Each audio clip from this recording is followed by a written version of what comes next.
Optical isomerism और यहाँ पर प्लेन ऑफ सिमेट्री जो डिस्कस होने वाला है। और ये प्लेन ऑफ सिमेट्री के बिना ऑप्टिकल आइसोमेरिज्म ये अधूरा है।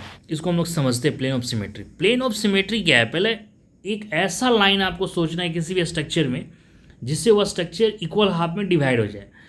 आइए हम लोग समझने का प्रयास करते हैं। जैसे आप ये ट्रायंगल दिख रहा है, यहाँ पर मैंने एक लाइन इमेजिनरी इस तरह से ड्रॉ किया।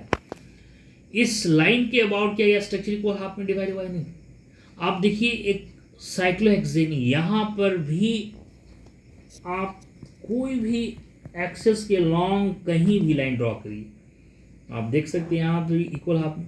और ये लाइन किसी स्ट्रक्चर में एक नहीं हो सकता है प्लेन ऑफ सिमेट्री, एक से ज़्यादा भी हो सकता है। आप इसको यहाँ, ये मैं आपको इरेज करता हूँ यहाँ से, और मैं इसके लॉन्ग डिवाइड किया, यहाँ भी आ गया।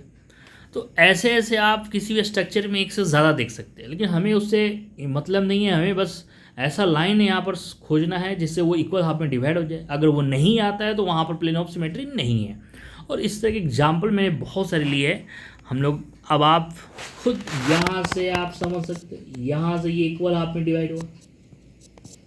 इस तरह से आपको दिमाग लगाना है। मैंने आपको स्ट्रक्चर दे दिया बस। और प्लेन ऑफ सिमेट्री में बहुत सारे कंडीशन है। धीरे धीरे हम लोग सारे कंडीशन को बात करेंगे और बहुत अलग अलग तरीके से, है ना। जैसे आपने वाटरमेलन, है ना, को काट देंगे बीचों बीच तो वहाँ भी प्लेन ऑफ सिमेट्री आ जाएगा। तो ये कोशिश कीजिए और सोचने का प्रयास कीजिए। तो साइक्लोपेंटेन में आप, है ना, यहाँ से आप देख लो।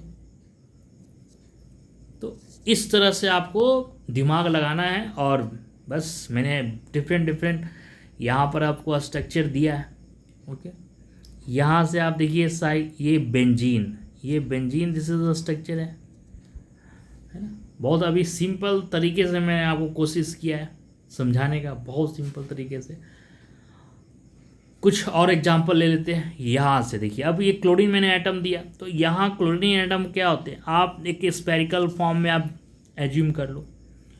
और इसके अबाउट आप कोशिश करो, एटम मैंने ड्रॉ किया। अब इसके अबाउट मैंने यहाँ क्या किया, बीचों बीच यहाँ से लाइन को कट किया, बीचों बीच देखिए कट हो रहा है ना। क्लोरीन एटम स्पेरिकल और यहाँ से तो प्लेन ऑफ सिमेट्री आ रहा है।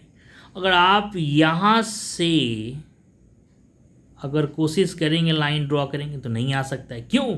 क्योंकि ऊपर एटम है यहाँ क्लोरीन, बट नीचे नहीं है। तो ये खुद से दिमाग लगाना है आपको, है ना। और बहुत काफ़ी ये इम्पोर्टेंट टॉपिक है। और जिन लोगों को समझ में आए कमेंट करेंगे।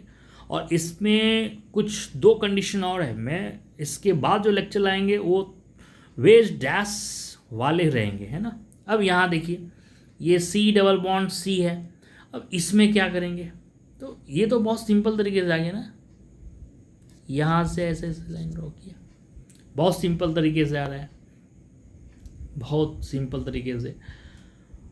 अब इसमें हम लोग देखते हैं, ये आपने पता है ना, ये सिस फॉर्म दिख रहा है हाइड्रोजन, और दिस इज ये ट्रांस फॉर्म।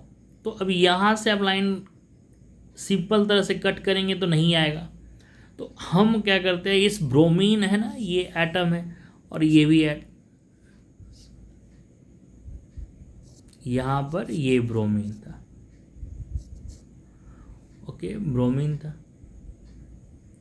तो यहाँ पर ब्रोमीन, और इस ब्रोमीन के अलोंग मैंने यहाँ से इक्वल हाफ में डिवाइड कर दिया। और ये BF यहाँ पर जो 3 है, यहाँ पर फ्लोरीन क्या है, एटम, दिस इज, ये भी एक एटम, और दिस इज यहाँ पर भी एटम। और इस ब्रोमीन, इस ब्रॉन, है ना, इस ब्रॉन के अलोंग मैंने यहाँ से ऐसे कट डाला। और this is plane of symmetry का ये मैंने आज एग्जाम्पल बताया। और इसके बाद भी एग्जाम्पल है, बहुत अच्छे वाले एग्जाम्पल है। और बस आपको जैसा अच्छा लगा तो इसको और सजेस्ट कीजिए अपने फ्रेंड के साथ। और इसमें कुछ आपके पास एग्जाम्पल हो कमेंट कीजिए, मैं उस तरह का वीडियो ज़रूर बनाएंगे।